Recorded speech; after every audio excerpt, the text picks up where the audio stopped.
Apa itu komunikasi? Komunikasi adalah proses penyampaian dan pemindahan pesan yang tidak bisa dihindari dalam kehidupan manusia. Komunikasi itu dapat dipahami sebagai disiplin ilmu, hubungan, peristiwa sosial hingga bentuk seni. Mempelajarinya membantu meningkatkan keterampilan berbicara dan juga menulis dan menganalisis interaksi antar individu. Pengertian etimologi dan terminologi komunikasi. Kata komunikasi ini berasal dari bahasa Latin yaitu communicare, artinya menyampaikan atau memberitahukan, dan communis yang artinya milik bersama. Komunikasi terjadi jika ada kesamaan makna antara pihak-pihak yang terlibat. Secara terminologis, komunikasi adalah proses penyampaian pesan dari komunikator kepada komunikan. Komunikasi berbeda dengan publistik. Publisistik ini cenderung bersifat politis dan bertujuan mempengaruhi. Sementara, komunikasi bersifat sosial dan bertujuan untuk saling memahami. Definisi komunikasi.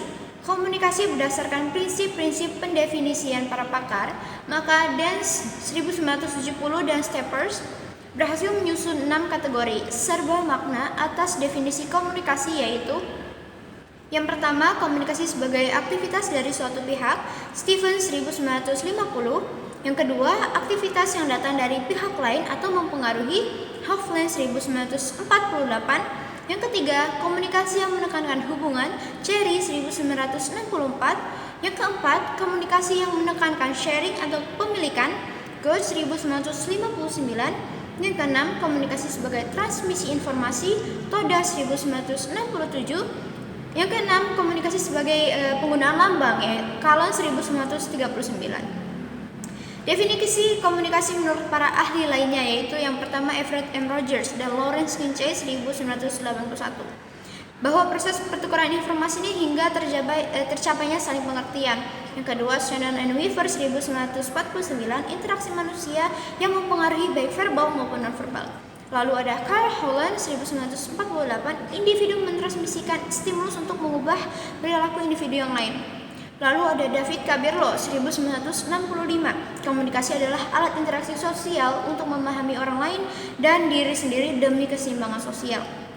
Lalu yang terakhir, Harold Glaswell 1960, komunikasi dijelaskan melalui formula who, says what, in which channel, to whom, with what effect.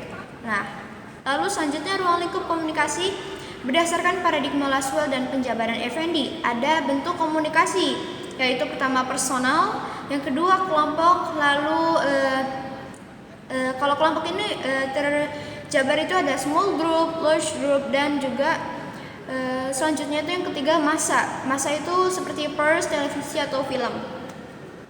Lalu ada sifat komunikasi. Sifat komunikasi terbagi menjadi dua, yaitu verbal dan non-verbal.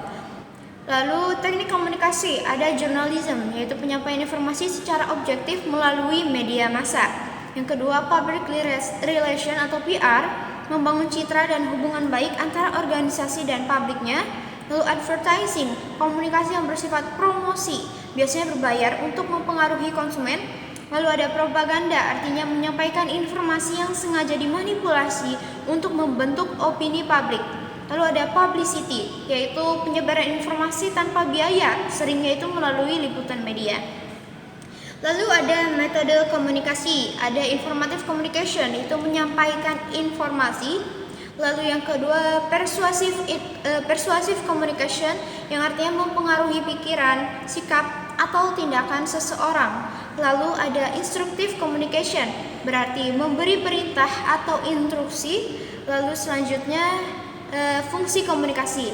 Fungsi komunikasi yang pertama itu mass information, atau memberikan informasi luas kepada publik. Lalu mass education, memberikan edukasi. Mass persuasion itu membujuk atau mempengaruhi banyak orang.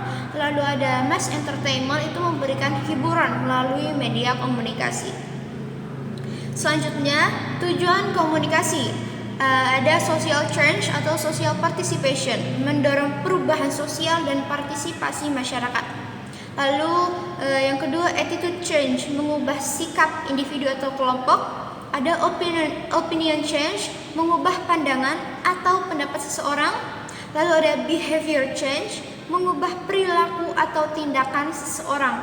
Ada juga selanjutnya model komunikasi, ada one step flow communication.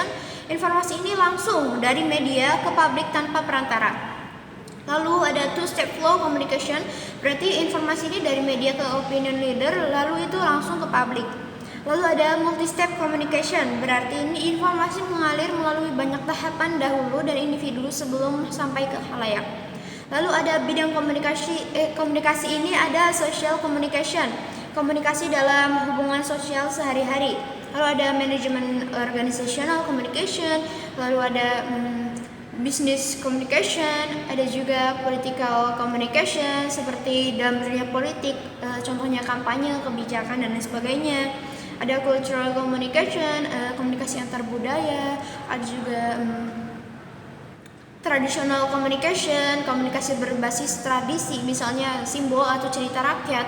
Ada juga international communication, komunikasi antar negara atau antar bangsa. Terakhir ini development communication, komunikasi untuk mendukung pembangunan masyarakat. Lalu ada environment communication, ini komunikasi yang membahas isu lingkungan dan pelestarian. Selanjutnya ini ada sistem komunikasi, ada social responsibility system, media bebas tapi tetap bertanggung jawab kepada masyarakat atau seperti demokratis. Lalu yang kedua, authoritarian system, komunikasi dikontrol oleh pemerintah atau kekuasaan tertentu. Pengertian model komunikasi. Model komunikasi ini adalah gambaran sederhana atas proses komunikasi yang menunjukkan hubungan antar komponen. Menurut secara Mortensen, model itu adalah deskripsi ideal yang menunjukkan syarat komunikasi.